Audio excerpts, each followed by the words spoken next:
In the house across from the street from where I live, a couple teenagers live there. Well, teenagers, most of them turned young adult. You know, we've been in that house 3.5 years now. It seems like we've watched them grow up, although I'm actually ashamed to admit this, I don't know their names, none of them. I haven't met them except to say, you want to borrow our snow shovel? One of those teenagers definitely still lives there. We know because we can hear him. We can hear his car when he comes home at the end of the school day, when he leaves again for whatever he does in the evening, when he comes home again later, frequently on the weekend, we hear his car. And I've been thinking, aren't there noise regulations in this town? I wonder if I should call the cops. I could probably tell them when to find him here so that they could do something. But honestly, I don't want to be one of those crabby neighbors always whining about what the next house is doing. But when I hear that car, oh, I grumble. And not always under my breath. Perhaps I learned that from my mother. She hated noise of any kind. When my sisters and I would go to worship, we didn't get colored pages. We couldn't look through the hymnal. We couldn't do anything but sit there all the way through all the worship. We couldn't even let our knees slide along the pew, and there was no fabric either. Noise bugged her. She hated noise. She didn't like the papery, crackling noise when somebody was opening a cough drop. She didn't like the crackling noise papers made when my grandmother was folding up grocery sacks. She didn't like when somebody gulped, drinking their drink. She even hated it when my sisters and I were giggling because, you know, we might get too wound up and make too much noise. And people have strong opinions about other people. And they express their opinions in many ways. My mother turned off the light in our room. That was her instructions to stop making noise and go to bed. Yes, even at 2 o'clock in the afternoon.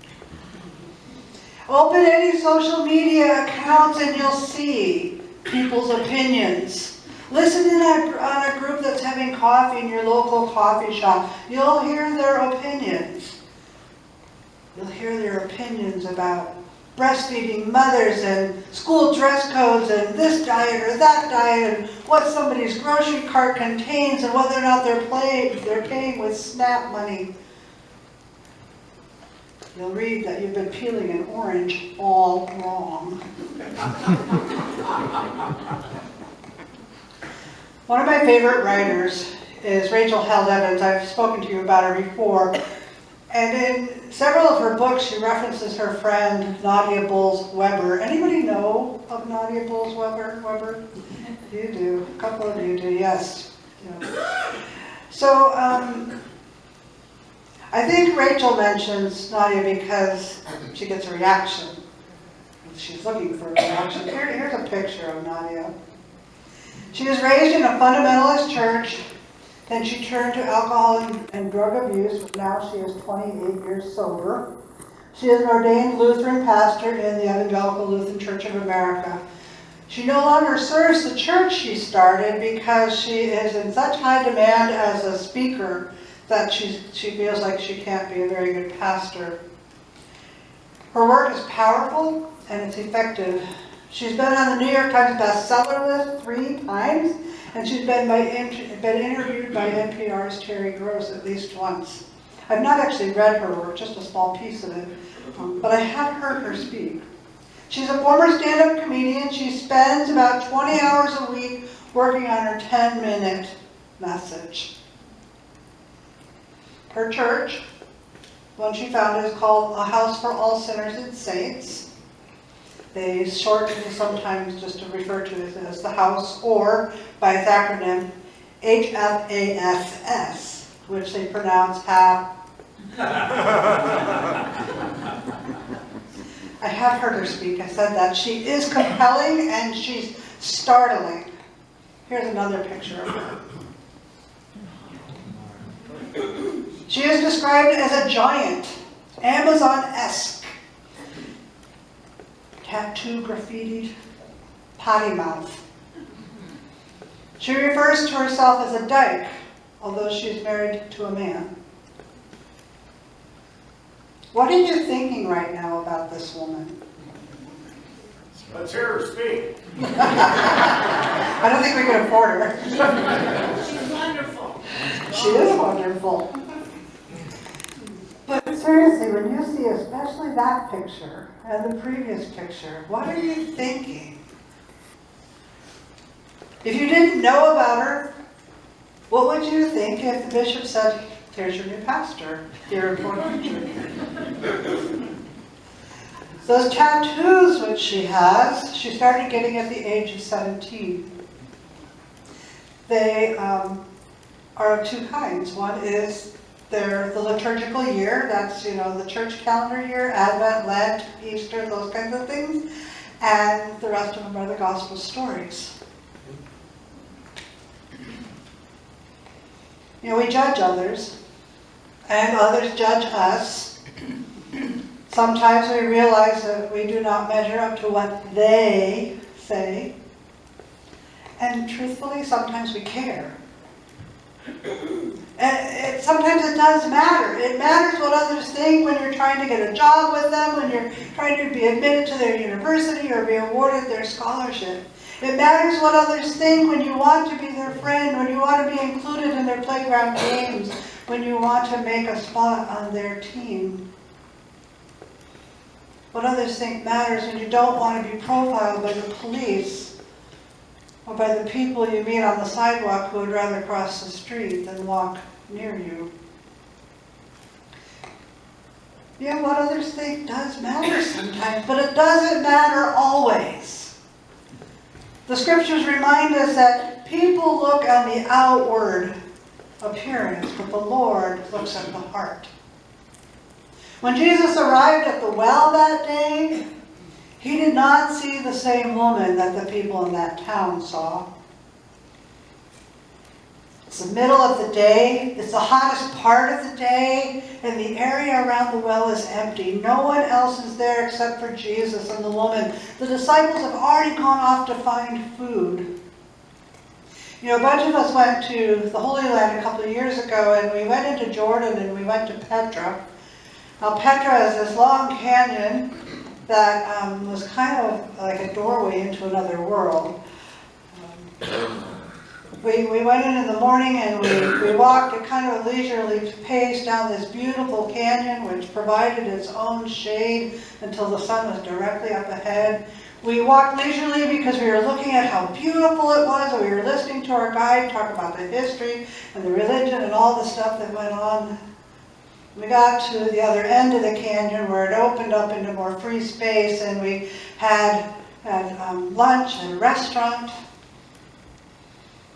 About the time we left to the restaurant, boom, there's nobody there. Only tourists. We can't see any workers. Because they are all in the shelter of a tent resting during the heat of the day. They're hanging out with their friends and they're talking and they're telling stories and they're comparing nail polish colors. They're definitely not working and they're not moving around. It's just too hot.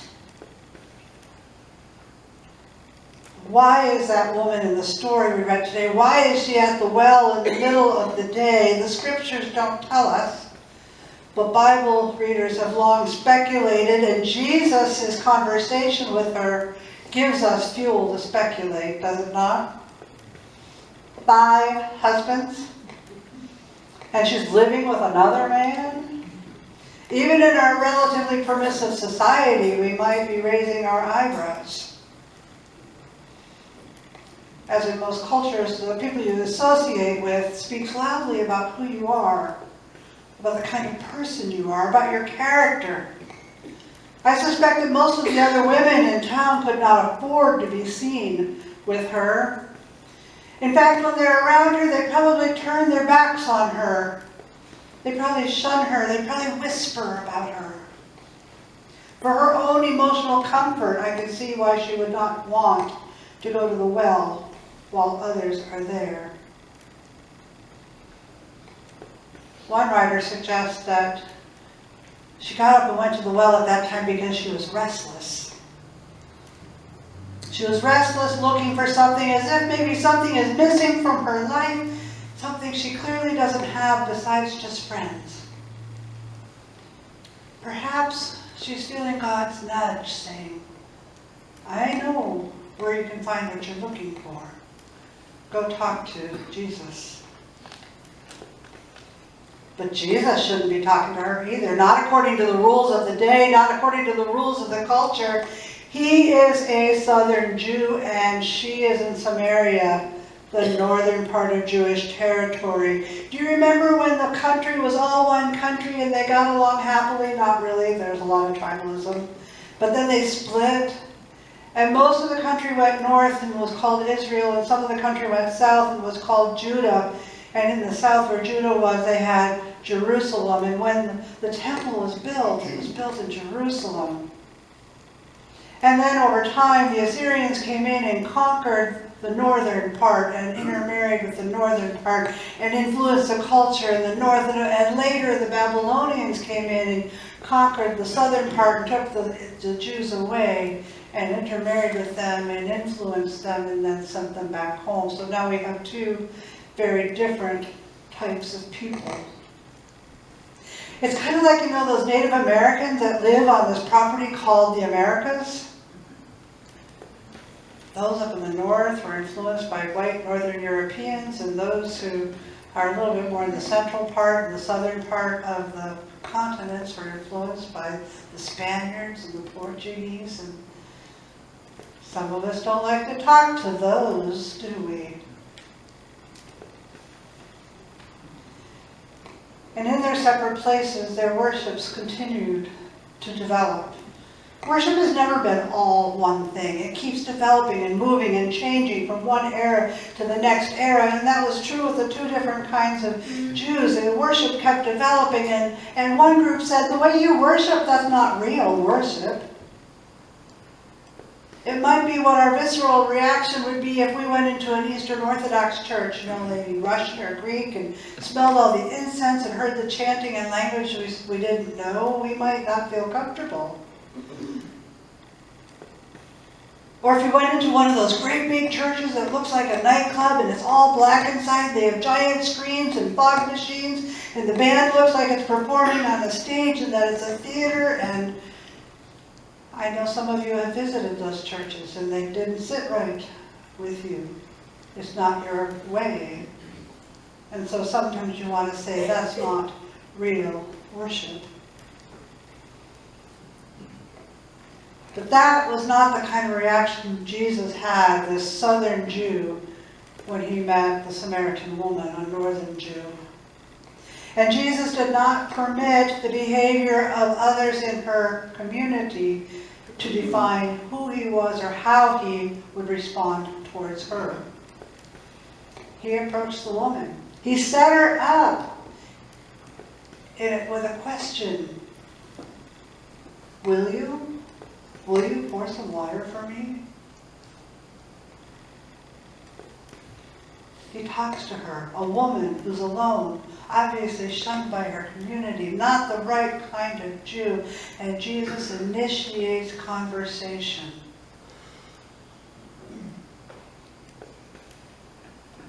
He did not let what other people thought of her influence him. He did not let what other people thought prevent him from sharing the gospel that he had to share. His disciples would have. You remember how the disciples treated the children who came clamoring to him? Go away, go away. Next week we're going to read about blind Bartimaeus when Bartimaeus cries out, Jesus.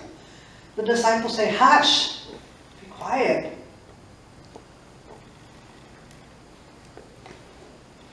Has anybody ever told you, go away, you can't talk to Jesus? Has anybody ever told you that whatever it is Jesus is offering, you don't qualify, you can't have it? Have they ever told you that whatever it is Jesus is asking people to do, don't bother applying?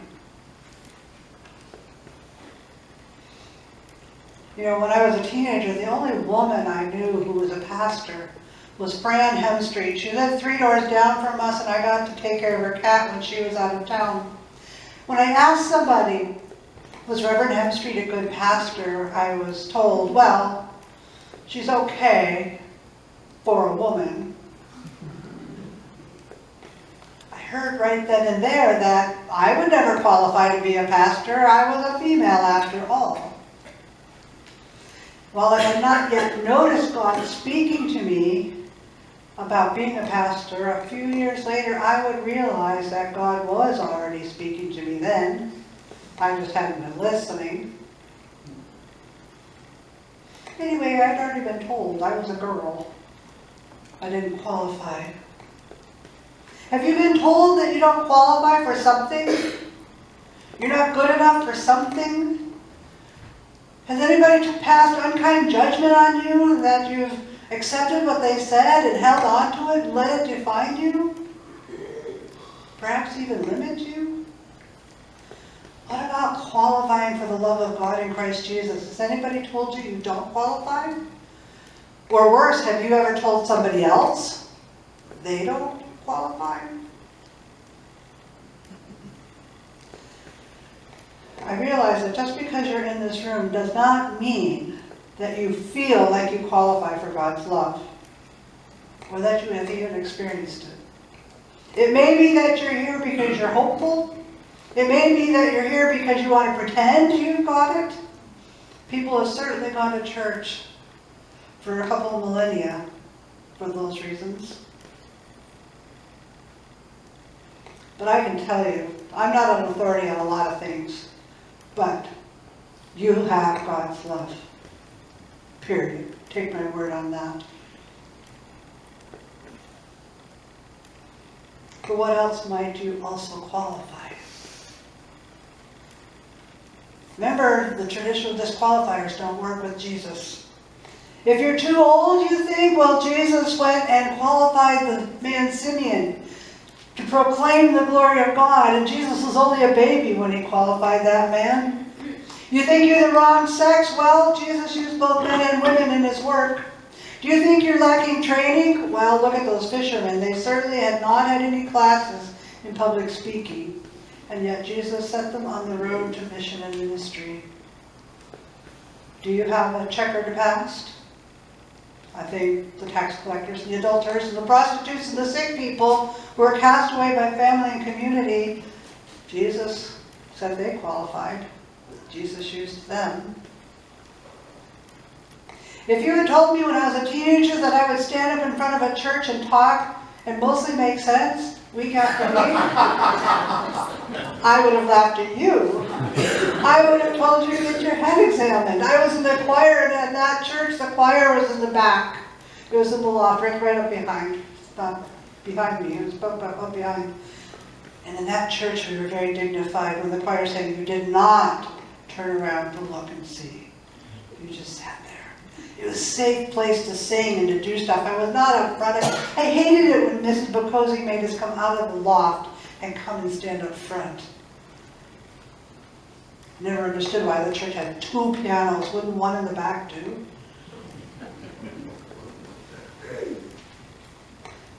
God has other ideas. It might not be our ideas. God said, surely you are not disqualified. And God says, you who are sitting there in the pew next to that other person, you're not disqualified either. You qualify for love. You qualify for a call to ministry. You qualify to be part of Jesus' team. Just like that woman who came to fill her water jug.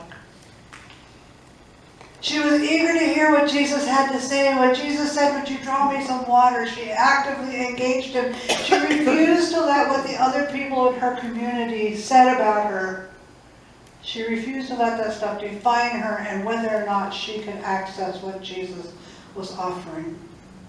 And what she heard from Jesus was so compelling to her. She was so compelled to share what she heard that she ran away, leaving her jar there so that she could tell everybody, come, meet somebody that I've met.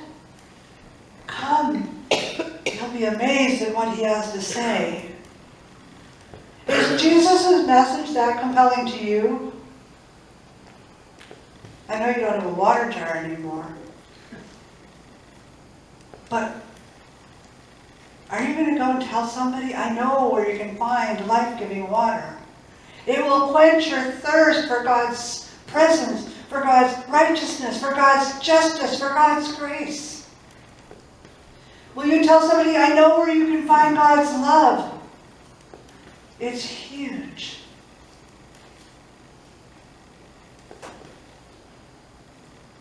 You want to tell somebody that God has forgiveness, God has healing. In Christ Jesus, God will help us carry our burdens so it won't feel so heavy.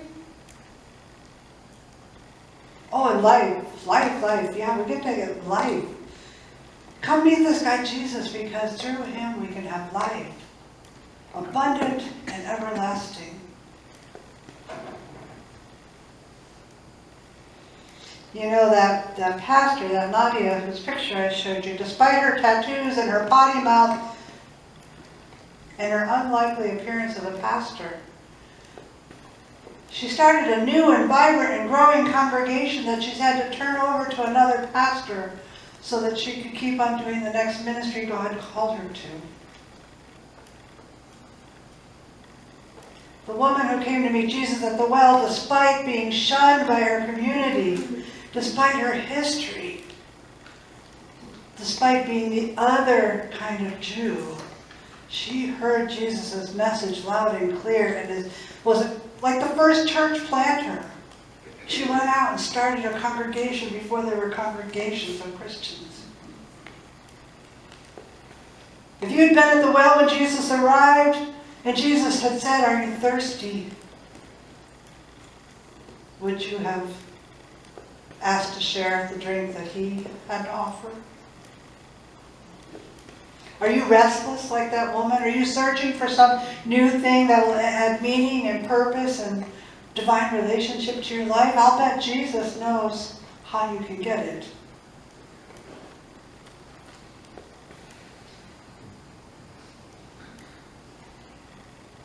So I think about that teenager who lives across the street from me and makes all that noise.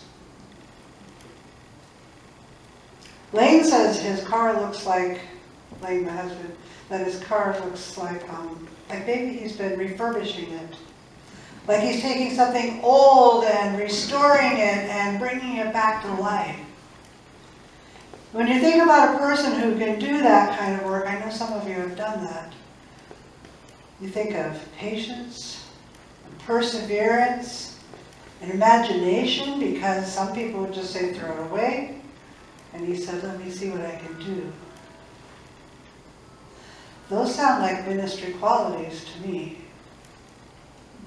So instead of saying, oh, that noisy teenager, if I look with the heart of Jesus, I can see somebody who Jesus could value.